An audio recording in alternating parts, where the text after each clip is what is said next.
over 35%. So you can imagine what it was. Because remember, they started buying houses when they were in their 20s. So could you imagine all that appreciating value of the houses and all the housing markets of everywhere they've been at? They must have bought a house when it was like just around $100,000, if not less than that, probably 90 something thousand dollars.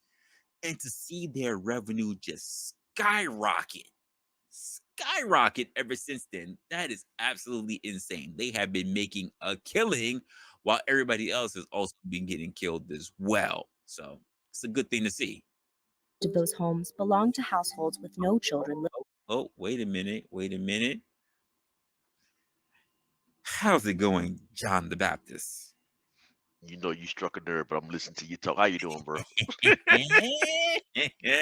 We starting early, sir. We starting early. You started We early, but go we ahead. we hit it early.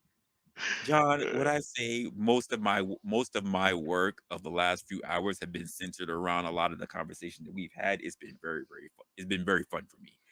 So Good. I got some stuff, I got some shorts, I got some editing stuff I've been working on, and you have been a good focal point for it.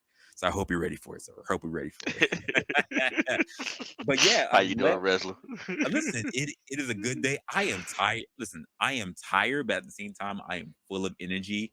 I have not slept since basically the stream of last night that I was on, and I've been rocking it out. It's been a very busy day, very productive day, so I am loving it. And as I did my research, I was like, "How are we looking at all this stuff?" And then I saw we got to correct the boomers first. We got to correct them first. So let's get a little bit more into this. Living with them. What's happening is that these older Americans are increasingly choosing to age in place. They feel a connection to the community. Financially, they might feel kind of stuck with their home. I already own this free and clear. If I wanted to buy another home, that new home is going to cost a lot more. This trend of older homeowners hanging on to their houses is exacerbating the housing shortage and contributing to rising home prices. It's especially acute of a problem right now because millennials are at kind of a prime home buying time in their lives, and the millennial generation is a very large generation. California homeowners typically stay put the longest.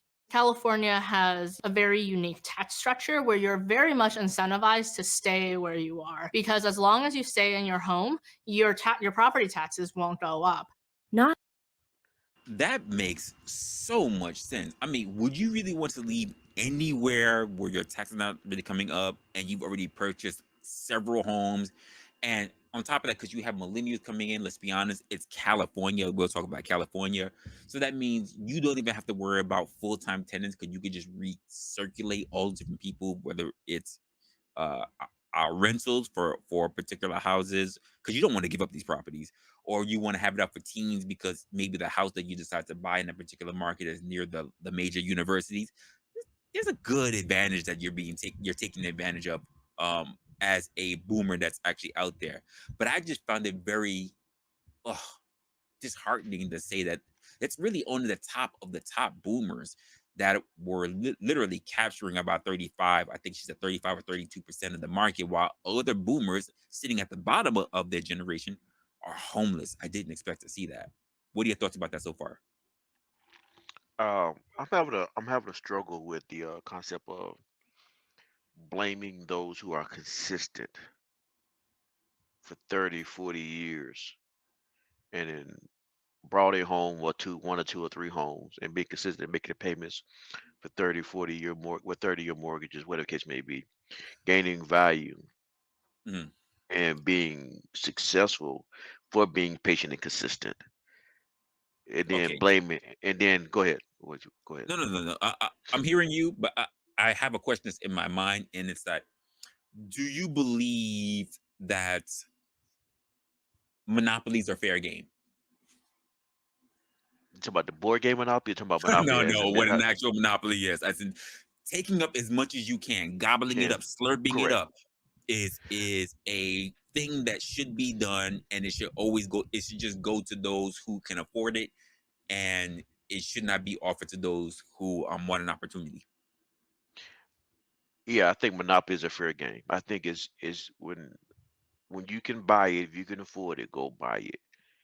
Okay, so do you believe that? So with that being said, if we had, because there's a reason why there are laws in place for people who put monopolies, because that means they would be the only game in town, and we would literally have the haves and have nots, which means that also you would squander opportunities. Do you believe that we should be in a nation that would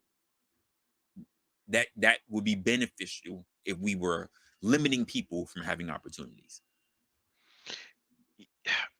You kind of you kind of I don't like how you paint this conversation. Like it's like you're limiting opportunities. do you Okay, think in do you go. think okay, do you think in a land that we literally call the land of opportunity that we should be limiting opportunities because the people who are most fortunate can take up everything and give nothing back? I don't think opportunities are being limited. I think people are just not being resourceful with opportunity they have. For example, okay, Mhm. the Okay. same problem existed when I brought my house, right? My Okay. grandparents, although their house was a modest home, but they brought what they could afford, and they brought it for pennies on the dollar, considering the time that we live in right now. Hmm. So when my grandparents brought our house, they said they brought it for a dollar. By the time my grandparents passed away, that house is now worth, let's say, 1,000 times worth than it was when they brought it. Okay. Now, I, I on the other hand, I didn't have the same. I couldn't buy a house for as cheap as they brought it. Right. So opportunity still was there for me. I just had to take in consideration inflation, take consideration the market, take consideration the way the market is moving, and then make decisions based on the new information that I have. So I have a question. I was able to repeat what my grandparents did, but then take into account the things that had changed. So So opportunity was still I there, might have and it's to still challenge there. you on that one. I Go might have to ahead. challenge you on that one because because you had the same opportunities that your grandparents had because they weren't in a system that were able to be monopolized. Why not? Because if they had a monopoly, they would keep taking all the different stuff, and there wouldn't be an opportunity for you to buy a house. See, this is My the grand reason. This is the reason why there are patent laws and there are monopoly laws, so that despite this is why there's a you can get a Chick-fil-A, you can get a Wendy's, you can get a Burger King, whatever, and it's not just McDonald's.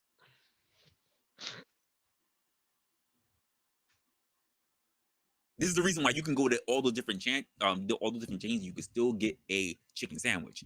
The chicken sandwich is not just limited to being at McDonald's. It's the same way. You are allowed to be able to build upon something or be other people. As much as we say like Uber is the biggest thing, Uber is not the only application app for getting a car. There's also Lyft. There's also whatever the hell the other shit that nobody else cares about. But So are you taking consideration that younger generations now don't want the same things that the older generations value? Boomers and Gen Xers are not don't do Generation Z's and what no what's one millennial. Hey, millennials are more like boomers. I mean millennials are more like us than Gen Xers. Probably more closer to Gen Xers. But hard to after say. millennial That say it that's again. iffy. That It that's might iffy. it might be split depending on when the millennial was if born, right? if you're looking at my part of the millennials, we are closer to Gen X. If you're looking at those Correct. who came a little after me, like my girl, she's closer to Gen Z. To Gen Z. That's the point I was trying to make too. Mhm, So I would agree with that one. So, but I think but if you look at where that line is divided between between the millennials, mhm, they don't value the same things that the older guys that we older people value. They don't want mhm. homes. They don't want cars. They don't want community. They want to be individuals. What do Whereas you mean by being individuals? if you compare it to older millennials and us Mhm. on up, we value more community in the sense of family, um, second generational families being together more. As you get further from boomers into Gen Xers, that begins to die off.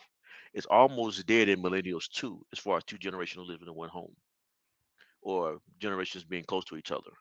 So when you have those different kinds of values, it's no wonder that millennials, the younger millennials and Zs, don't really care about families, cars. Most Gen Zs don't even want to drive. I think that's a very okay. I think that's a harsh depiction that you're putting out on the other generations because this is a conversation that I've had with different people of multiple ages. We also have to factor in that with those generations, the times and how they look at things have also changed.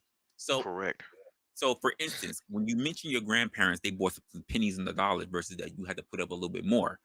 For someone who says myself as a millennial, or even worse, for those who are coming in as Gen Zs in their 20s now, so the idea of having to think that you should have a quarter of $1 million saved just to be able to really put down, technically as a down payment to get a house seems insane. It seems It's insane. it seems insane because what seems insane is like okay, there goes that value structure again. Well, Older, older. it's not about value. Look, okay, when you say value structures, right? You also have to put in the times with the things that need to be valued. It was more feasible for your grandparents to get a house than it is for a Gen Zer to get a house. They're not your I'm sorry, as the numbers go up and you see your pockets basically are in the hundreds, not the thousands, in the hundreds. That goal of seeing yourself up there is a Hail Mary in people's eyes when you're a young person. And you have to also think of it this way: for people who were in your grandparents' age or even in the boomer age, getting paired off early was something that was viewed more acceptable, but you didn't have all the Correct. bullshit that's going on in millennials and Gen Z time where it's harder to trust getting together the pair bond because there's just so many distractions out there. You're speaking to again. You're bringing up the value system I'm talking about. We Right. value different things. So if you Right. look at the older generations, correct. I most definitely agree with you. If you're talking about the Mhm. value situation, because when you look at the older generations, you would find, especially in the boomers. Okay, before the boomers, the silent generation, Silent generation. the silent and the boomers, Hmm. you would see multi generations living together, I agree. which You had which stronger communities. I agree. which would allow them to build more equity to buy house, to build more cash to buy homes. When even though the inflation was made, even though the home value may be low, but the money they earn was low as well.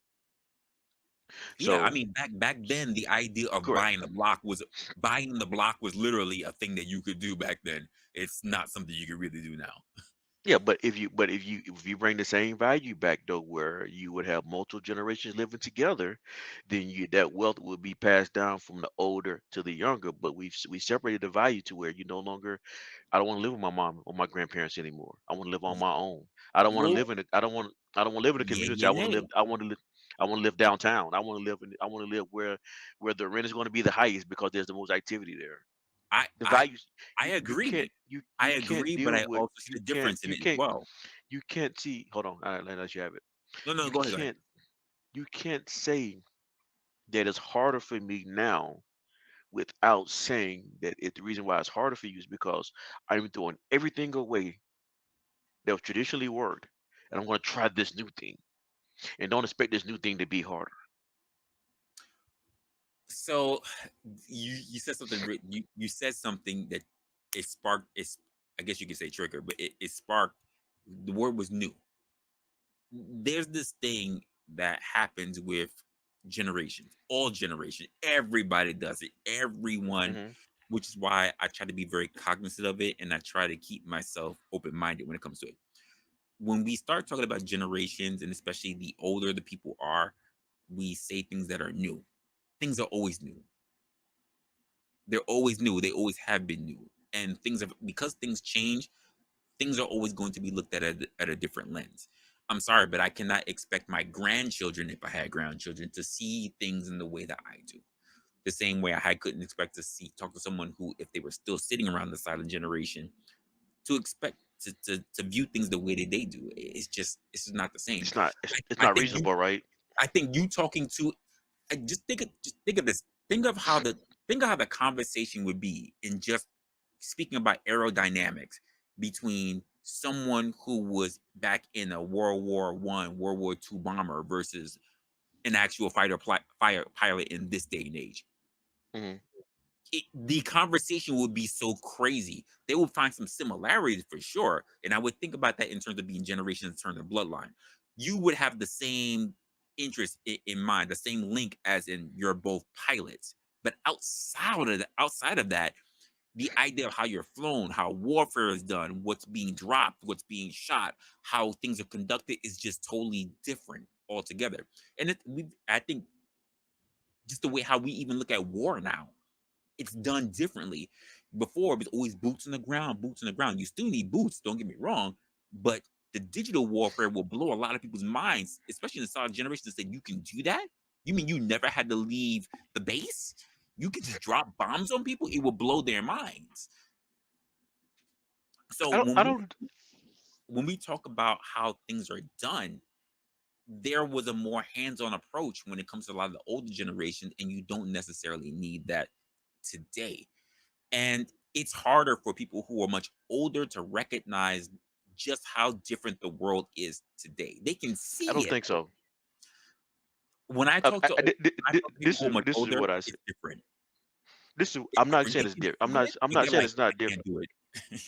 I'm not saying it's not different. Okay, Hmm. I'm gonna address your point because you Yeah, just said go something. ahead. Go ahead. I also want to make another point. Yeah, go ahead. It is different, and they say they can't do it. They can't do it now because they're older. They don't have to adapt now because they're old. It's harder to adapt once you're 50, 60, and 70 years old because you're not most time when you let's just be real. If you're 60, you're nearing death more than anything else. Hmm. Okay. So it's now is not the time to adapt to something new. Now is the time to actually prepare for retirement in your later years. Okay. So Now, so let me so ask let you. me Okay, go ahead, go go ahead, ahead. go ahead, go ahead, go ahead. No, I didn't mean to interrupt you. It's in my mind. Sorry, sorry. And I'm so flying a mile a million. I'm still on Red Bull. I just want to address that point because you said that Go and I ahead. want to deal with that point. Go But ahead. then the second point I wanted to make, the point I want to address is that I don't if you're right, change is inevitable. It has you change is going to happen and it's supposed to happen. This is the problem I have with the generations anything after generation X. Everyone wants to go out and do something different, which is necessary, right? Go Hmm. out and do something different, which I think is starting to be predominantly new that covers that's more across the newer generations, more broadly spread across the new generation is I want guarantees when I go do something new. I don't want it to be difficult. I don't want it to be hard. I don't want it to struggle. I want you to make room for me to where I can afford to buy a house as I go do this new thing, that I can go buy a car as I go do this new thing. And my thing is, no, whatever new thing you want to go do, which we celebrate because that's what makes society go forward. But you cannot go conquer the new world as we go west, as we went west doing it from the not industrial west, when we start going Western America. You know what I'm talking about. Yeah, yeah, I got you. When we start to go west, we Hmm. can't complain about conditions that we're going to face. You have to Okay. accept it and make it what it is. You know the time period So I'm talking about. I can't think of the time period, but you know what I'm okay. talking about. So, but when you talk about time periods, right? And I'm happy. I'm You were going where I was thinking, so I'm happy that you said it. But I can't think of anyone in any stage of their 20s that didn't look at the older generation and think to themselves, I wanted it to be easier. I don't, it doesn't matter whether you were from the silent, whether you were from boomer, whether you're from X, whether you're from, in your 20s, you're like, I don't want it to be as hard as the last people did it. I don't see anyone ever saying that I want it to be just as hard as they had it. Never, not never. It's just not a thing. That's I don't not think a thing. I don't think we say we wanted to be harder, but I think we recognized that it was going to be harder, and we took it. We took it without complaining about it. I Sir. think the majority of the silent generation and the baby boomers kind of died down in the generation X. Kind of died down. My generation I, I'm complaining more. when But when I I think think of we the took it. conversation, right? When I think of the conversation, I think about what basically CCD said, and that's pinball versus PS5 conversation. There's no way in hell, as a younger person, let's just say if I'm a younger person, I am a millennial, and I'm speaking to my boomer or even silent great grandparent. There's no way in hell they can convince me that the best course of action would be to drop my semi-automatic to pick up a musket and bayonet.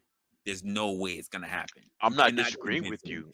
I'm not disagreeing with you. I'm not disagreeing that you should look back to be as difficult as it was back then. Mhm. What I'm But saying we is, have a lot of old people who do that. Pick no, yourselves up. Like back in my I day, think in I my think what there's day.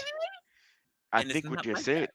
I think what they're saying is don't go back and try to get the old materials that we use or the old ideology that we use. But take what you should take from us is that the fortitude that you have to go forward. John, do you remember when you were in your 20s and you see maybe You don't want your you grandparents, your you great don't you grandparents? don't want to I don't you know don't you don't I don't know what it you was don't want like. to I use me. don't know You what don't it want was to like. use me. You don't want to use me. It's going your analogy gonna fail when you use me. But go ahead. I forgot you were born as an old man. Um, you were born already an adult. I forgot, in the test tube, he was the early super soldiers. I forgot. Like people who are younger though, like they have to turn around, and even if they try to glean information that comes from the older generation, let's be honest, you don't hear younger people, except for now. I would say now that the Zoomers are definitely on it, and I love it because I just love the sassiness of it. But you didn't really get a lot of younger people who were sitting there chastising older people. It was mainly the older people who would chastise a lot of younger people about what things used to be and how you shouldn't change anything because you'll be doing this and I need things to stay the same and such and such and such. And I just don't I think the world needs to adapt, which is why I say as a person who gets older myself, now being in my 40s, I said this already to myself in my early 30s that I need to be more cognizant, more aware of the things that are going on because I want to be able to know that I can adapt and I can be relate to the future. Because I think if I become, as I get older, as we get older, we get more rigid. So I think if I set myself up early enough to be more fluid, I'm going to become rigid at some point, but not so to the point where I just disregard everything that happens because I want to be stuck on my damn eight track tape. I literally knew people who were on the 8-track tape that did not want to get on a Walkman or a CD player when they came out because I still want to lick my vinyl. I'm like, you can have your vinyl, but still, like, there's newer things out there and it works just as good.